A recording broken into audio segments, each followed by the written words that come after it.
Assalamualaikum. Apa enaknya sih bu, ngerendam kepala di air mendidih? Mau mati aja kok sampai segitunya sih. Dikirain ngerebus air mau bikin cappuccino ala kafe, malah ngumpetin kepala di air mendidih. Ibu mati, kita terus gimana bu?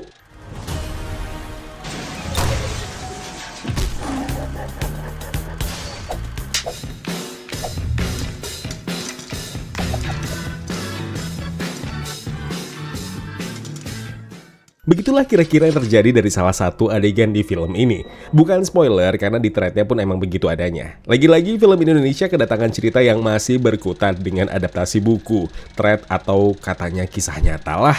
Bukan mau bilang film Indonesia mulai kayak Hollywood kehilangan kreativitas menulis. Sebenarnya kalau eksekusinya total aja ya nggak jadi masalah sama sekali sih. Lagi-lagi soal pesugihan, mungkin 7 dari 10 orang akan menjawab sama kalau film seperti Sebelum Iblis Menjemput jadi salah satu film horor lokal tentang pesugihan favorit mereka.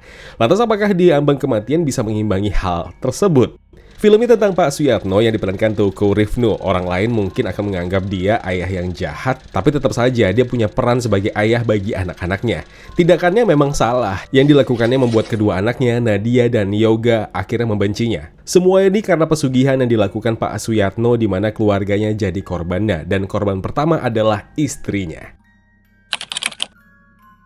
Filmnya nggak akan kukasih nilai sempurna, tapi mencari kesalahan paling fatal film ini juga jadi sesuatu yang sulit dicari. Oke, poin kurang ini bukan dari apa yang harus kujabarkan menurut pribadiku ya, tapi kurangkum dari apa yang kudapat dari beberapa penonton yang sempat kutanya. Sebut saja mereka penonton awam, atau mungkin subjektif menilai film, atau seleranya bervariasi. Jangan dihujat soal ini karena semua film ini masalah perspektif aja, masalah mood dan selera dan juga minat. Oke? Ternyata soal film horor yang ngasih sentuhan drama di dalamnya, apalagi drama keluarga, emang nggak semua yang bisa cocok loh. Di Ambang Kematian bukan film pertama yang ngasih sentuhan drama sih. Cuma kalau dibandingkan film-film horor yang sudah pernah ditonton, ini aku yang nonton ya, kalau kalian nggak tahu lah. Ini termasuk film yang berasa feel drama keluarganya paling kuat, paling heavy. Dan sayangnya konsep cerita ini nggak works buat sebagian penonton. Itu pendapat orang lain ya, tapi kalau pendapatku pribadi, ya nggak ada yang bisa dijabarkan soal kekurangan paling fatal dari film ini. Soal drama keluarga ya works aja sih. Menurutku ini paling best lah dari beberapa film horor, apalagi adaptasi thread. Eksekusinya melebihi ekspektasi sejak awal. Semua elemen paling krusial untuk sebuah film horor, apalagi yang mengangkat tema pesugihan, ternyata difikirkan sedetail mungkin. Bisa terlihat kerjasama dan tektokan antara penulis asli threadnya dengan penulis naskah dan sutradara Di Ambang Kematian ini. Mereka berhasil mencari konsep dan strategi yang tepat buat mendeliver sebuah kisah horor yang gak cuma jualan jump scare. Iya emang, jump scare jadi salah satu elemen paling penting untuk film horor, dan jump scare Di Ambang Kematian bisa dibilang paling loyal dari awal sampai akhir. Konstan men. Mencekam, adrenalin dipompa sampai kandas, itu yang bisa kurasakan sebagai penonton.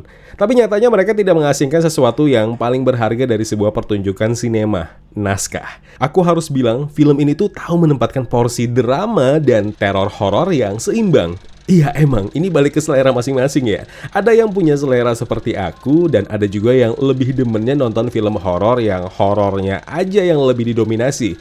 Sentuhan drama, apalagi drama keluarga, ya itu harusnya jadi cuma pelengkap doang.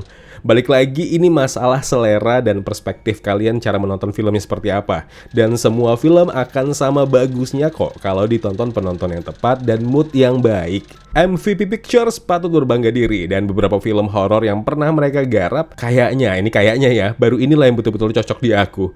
Mungkin aku harus rewatch lagi beberapa film horor mereka deh.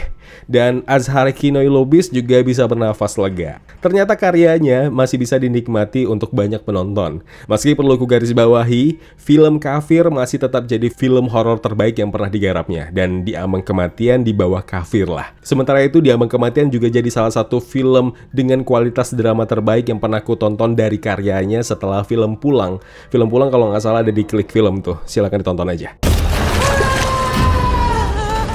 Film mau sebagus apapun garapannya nggak akan sempurna tanpa pemilihan pemain dan kualitas para pemainnya. Ujung tombak film ini ada di Teuku Rifnu, Taskia Namia, dan Wifda Saifan Lubis. Mereka juara, totalitas. Paling berkesan menurutku sih chemistry Pak Suyatno dan Nadia yang sukses menjadikan film ini ke level yang berbeda dan melebihi apa yang kuharapkan. Ingat ya Wak, film itu masalah selera. Tiap orang punya seleranya masing-masing. Movie enthusiast juga sama kok. Jadi kalau beda pendapat itu hal yang sah-sah aja. Budayakan menghargai perbedaan pendapat. Jangan paksa orang lain sependapat sama isi kepala dan seleramu, bodat. Jadi penonton yang bijak. Oke? Wassalamualaikum. Terima kasih telah menonton video review ini. Jangan lupa klik tombol like-nya. Kalau kalian suka, klik tombol dislike kalau tidak suka. Klik juga tombol subscribe dan bel notifikasinya biar nggak ketinggalan review film terupdate lainnya. Kalau gitu aku Zain pamit undur diri. Terima kasih, jaga kesehatan, tetap positif, dan jangan lupa bahagia.